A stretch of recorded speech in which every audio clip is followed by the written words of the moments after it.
This went on for close to a whole year. This house literally affected Rhonda from the moment she stepped into it.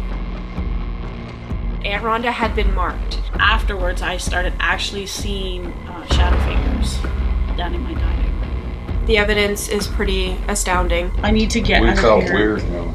I felt like something was behind me. I'm freaking out. I know. You'll all have a better idea of what Aunt Rhonda's been going through over the past year. Aunt Ronda brought an attachment home from the Bel Air house. I was just enveloped by darkness and hate. I'm not letting my family see this video. No? Especially Nan. Nan won't sleep in my house when she sees this. Yeah.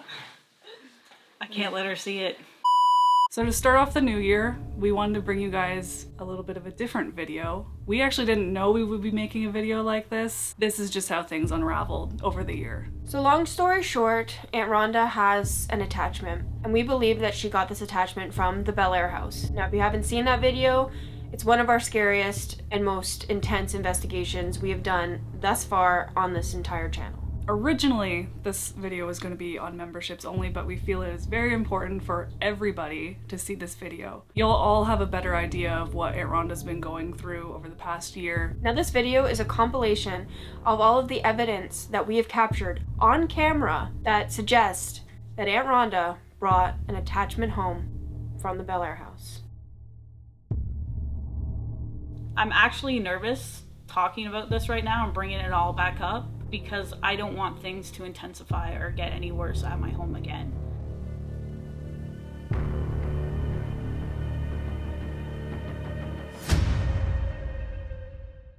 So this all started in our Bel Air Part 2 video when you start to realize that something was definitely targeting Rhonda. Throughout the investigation, Aunt Rhonda became increasingly more uncomfortable. She was really hesitant about going to the basement just because of what we were warned about. I don't even know if I want to go to the basement. I feel like growling. I'm pretty fucking creeped out right now. During the Estes session, I was so uncomfortable. I really did not want to be down there. I didn't even follow through with my alone session because of things that the owner warned us about. However, we figured going down in a group would be better, but it wasn't. Now, if you go to the end of the video and you watch the dual Estes by Paige and myself, you'll start to notice there are some very strange connections. We didn't make this connection with this Estes session until maybe just a month ago. Rhonda rewatched the video to see if there was anything that could tell her that something did in fact attach itself to her when we were at Bel Air, and she brought up these responses during our Estes session in the basement.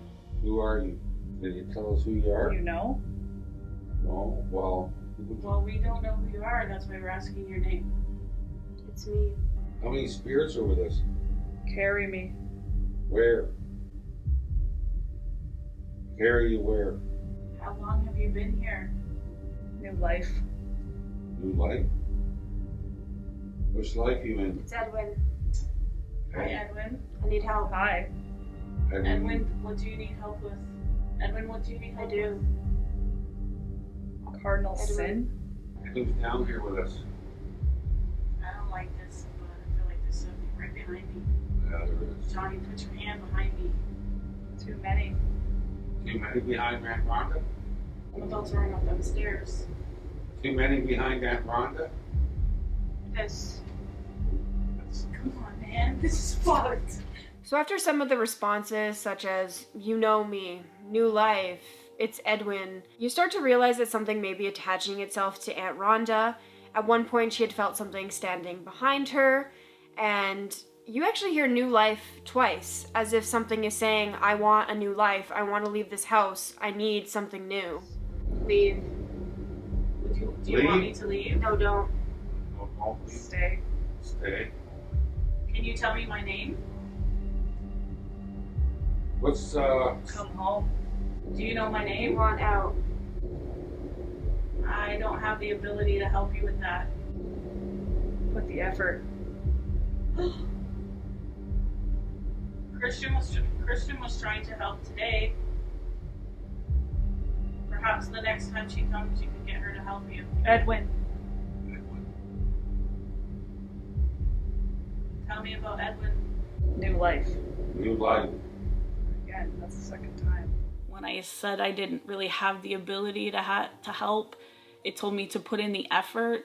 Now our theory is that this is Edwin, because it says Edwin several times. Now a little backstory on who Edwin actually is. Jacob Hetherington actually left the house before Edwin and his sister lied. Lied ended up dying near the fireplace of natural causes, and Edwin was so desperate to contact her that he was having all sorts of mediums and seers come in to try and open up communication, and in that process he was opening up portals all over the house, inviting whatever in, and it wasn't leaving. So Edwin plays a very significant role in the haunting of the Bel Air house. However, near the end, when Aunt Ronda actually stops it because her discomfort level is so high, it actually tells her, you have one.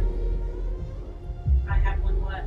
Demon. And that just sent her through the roof. She was done. She broke down crying. She was super uncomfortable, and we had to get out of that basement. Let's go upstairs. I just gotta get out of here right now. I need to get We out of felt here. weird, you know. I felt like something was behind me. I'm freaking out. I know. We don't need to be down here. This is fucking bad down here. Goodbye. I don't know why, but right now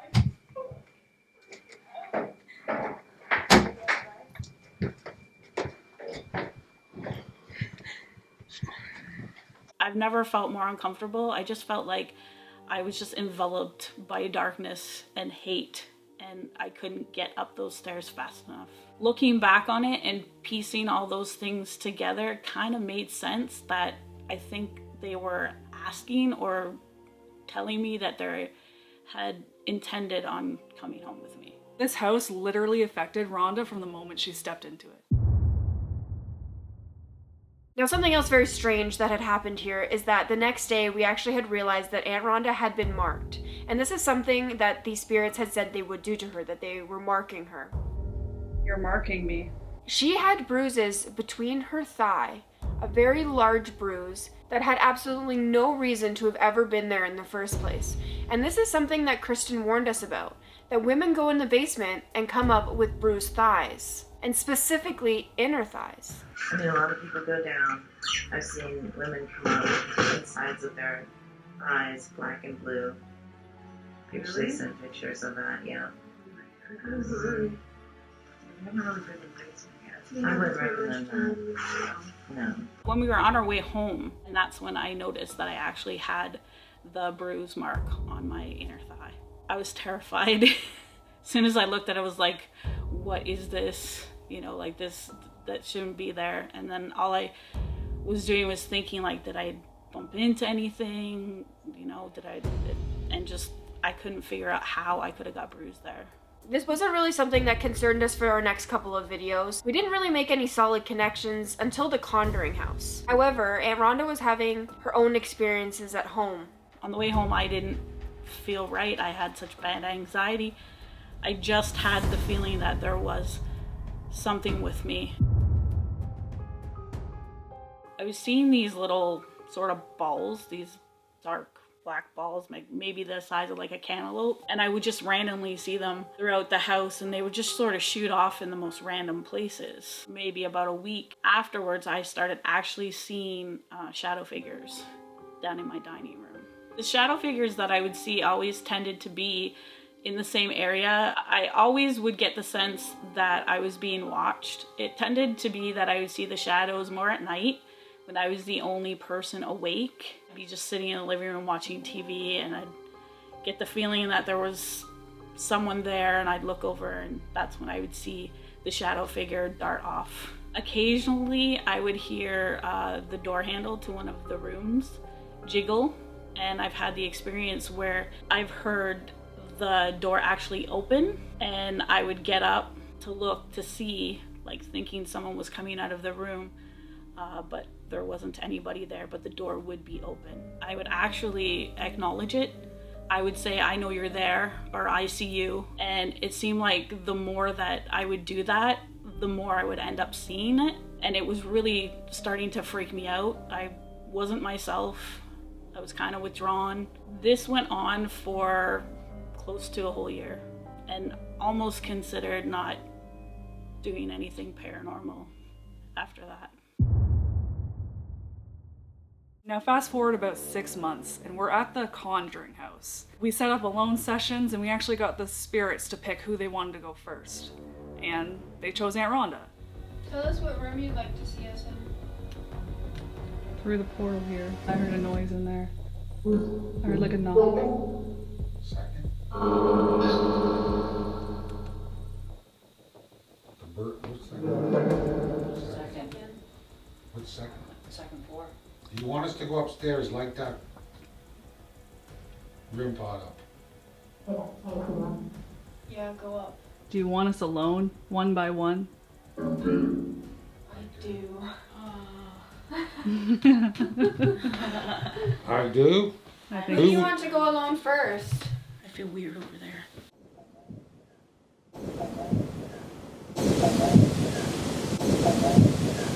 Did you hear that? I heard that. What the hell was that?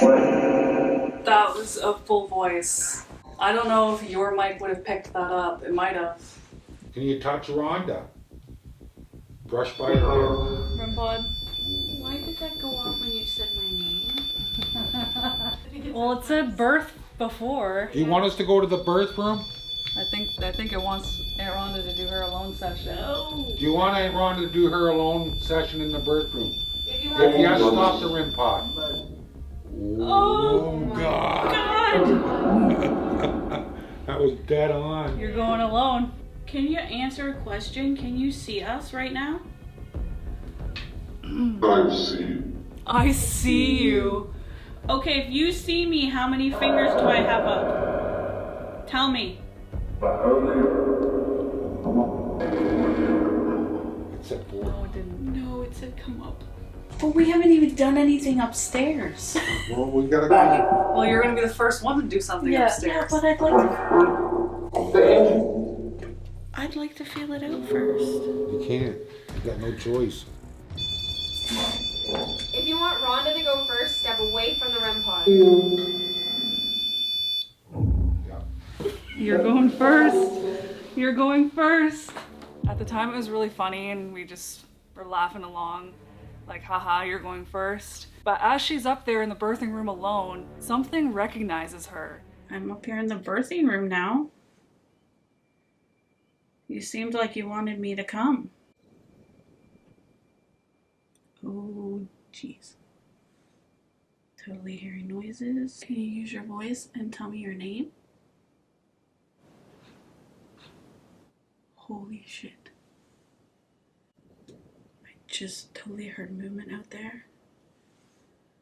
Can you tell me who's out there making noise? Could you maybe say my name? My name is Rhonda. Blonde hair. Blonde hair. Well, I sort of kind of have blonde hair. I know you. You know me. Something said, blonde hair, and I know you. That just automatically gave me a flash of like, oh no, I think this is something from the Bel Air house. Now, if you remember back from our Bel Air video, Entity in the Bel Air house does not like blonde women. And that's why we believe that Aunt Ronda was targeted. And if you look back on that video, you can kind of even hear it in my voice. Like, I sort of do like a nervous little laugh, like, I don't know how you would know me. This is the first time I've ever been here. Ooh, okay, how do you know me? This is the first time I've ever been here. So I can't imagine how you would know me. Can you tell me why you wanted me to come up here? So now we have another entity saying, you're blonde and I know you. Is it a coincidence? Maybe, but maybe not. But that was initially my first feeling that something was there, and it was from the Bel Air house. Now, she never actually told us this until the video was already out. We had no idea that she made that connection when she was up there alone. But the more she told us about it, and the more she told us about what was going on at home, everything started to connect.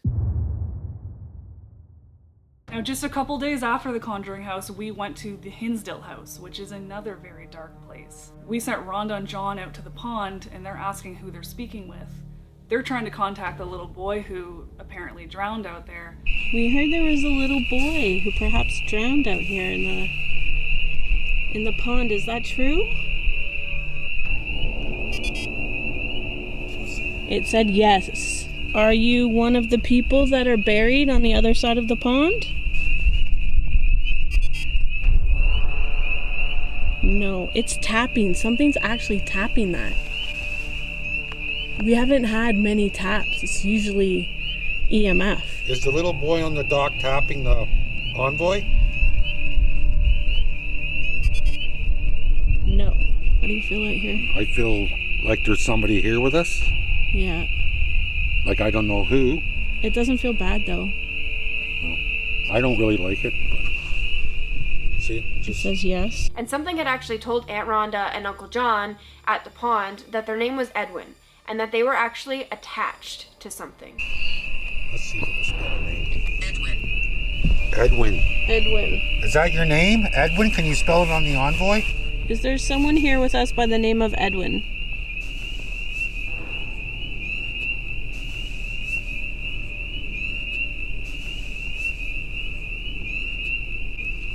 What was that? Sounded like something was right close to us. I'm in my 30s. Edwin is in his 30s. Edwin? But Edwin said it was in his 30s. But Attach. Attach. who's attached? We want no thing to attach to any one of us. You are not allowed to do that.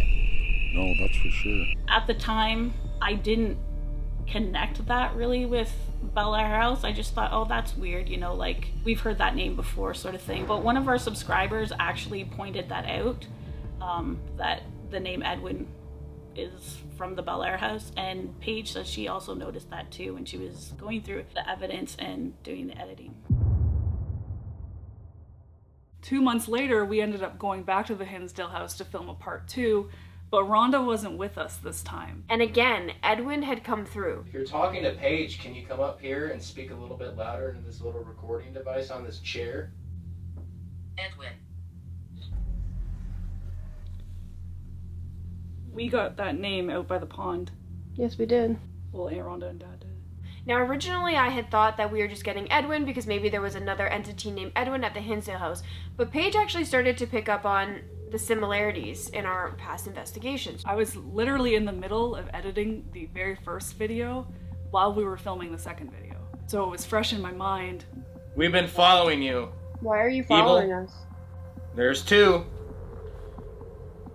To what? And when I got home, I mentioned it to Rhonda that we got Edwin the first time there and attached, and then we just got Edwin again the second time. Just hearing that name again just sort of cemented the feeling that, you know, there's something going on here and it's probably not a good thing. And it was making itself known with each new investigation, and it tended to be doing that at some of the darker locations that we were going to, which was also really scary. Now flash forward to August. Tara and I go on another investigation without Aunt Ronda, and this time it's at the Monroe house. Now we've heard people compare the Monroe house to the Bel Air house, so we knew it was a very dark place. However, we did not think we were going to be making connections that related back to our experience at the Bel Air house. So now in the Bel Air Part 1 video, we actually started to smell sulfur in the house. There was a very strong egg smell. When we went up to go to bed, there was a terrible smell in the doll room. It smelled like eggs. Like Like it- sulfur? Yeah. That's not good. It smells real bad. Does. You know what eggs means, Mom? I know. It smells awful. I can smell it as soon as I come down.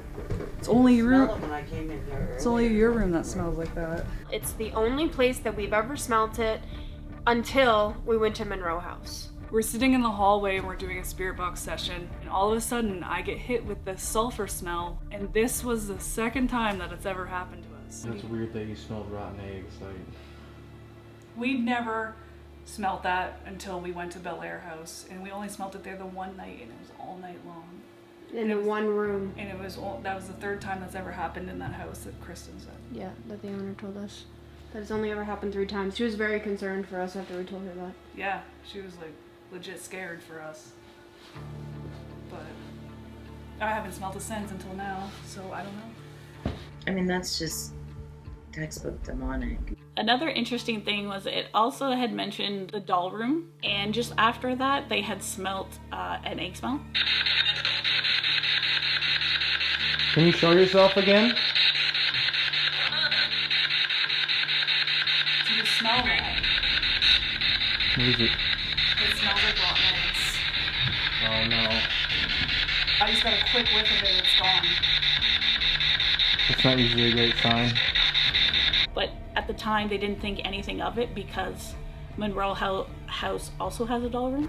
Was this a coincidence? Maybe. But sulfur is typically associated with some sort of demonic or dark entity.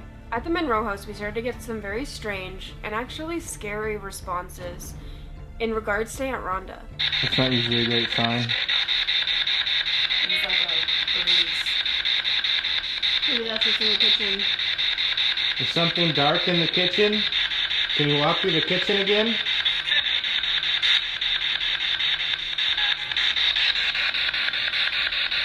I know you're in the kitchen, I've seen you. We didn't hear them in real time. I heard them when I went back and reviewed it and edited it. But it says he's deadly and to tell Rhonda. I was floored when Paige and Tara were at the Monroe house and they actually got a warning. I was like, why is it one even mentioning my name when I'm not there? What is it warning me about? Like, it's a different house, it's a different state, completely different haunting, and like, why was it bringing me up? There was also several different entities saying we're getting free, we want to be free, whatever else. And that was very concerning for us because that was also what was happening during that Estes session in Bel Air Part 2. And then we started to get the variations of the name Ed. I'm Ed, I'm Edmund, I don't know.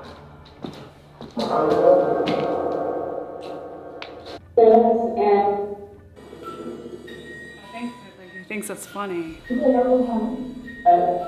think I heard play all the time. Can you tell us your name?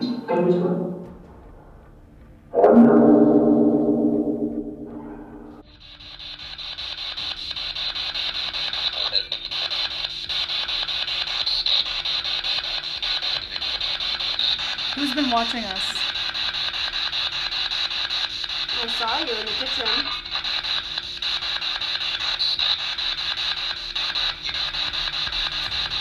Demon? There's no demon here. I'm Edmund.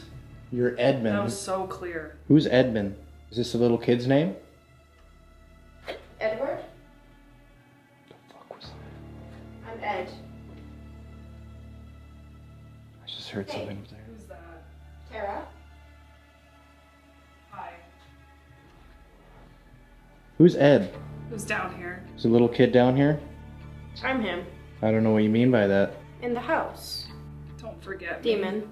The owner of the Monroe house, his name is Ed. Is it a coincidence? Again, maybe not. Based on what happened in the basement later that night, Tara and I are under an impression that we also may have contacted Lyde, which is Edwin's sister, and Lyde might be the one telling us to tell Rhonda that this entity that came home with her is dangerous. Over here on the steps. I just touched my hand. Top of my hand. Who just touched Paige? He promised freedom. I'm scared. Why are you scared? Can you tell me who touched Paige though? I don't like him. Basement. Who do you not like? Lied? Are you standing next to Paige? Stand Yes. Right. You are? Could you touch? Freedom. Could you touch her again? Wild. I'm stuck, I think. Why are you stuck? Something just touched my shoulder. We've never heard that name anywhere else. I don't know anyone even named Lyde. I don't even know how popular of a name that is. Now, could us being in contact with Lyde be a little bit of a reach? Absolutely. Could it even mean the word lied? Like, I lied to you. However, we couldn't shake the feeling that she was the one coming through based on all the connections we were already making to the Bel Air house. Perhaps Lyde was trying to send us a message. Now, just a month later, we go to our local haunted hotspot, Spirit Rock. We know that the spirits there know us, so when things were saying Aunt Ronda's name, we just thought it was the spirits there that we had talked to all the time, and that they remembered us. I think that said that's Aunt Ronda. Did it? Hello. Who's communicating with us right now?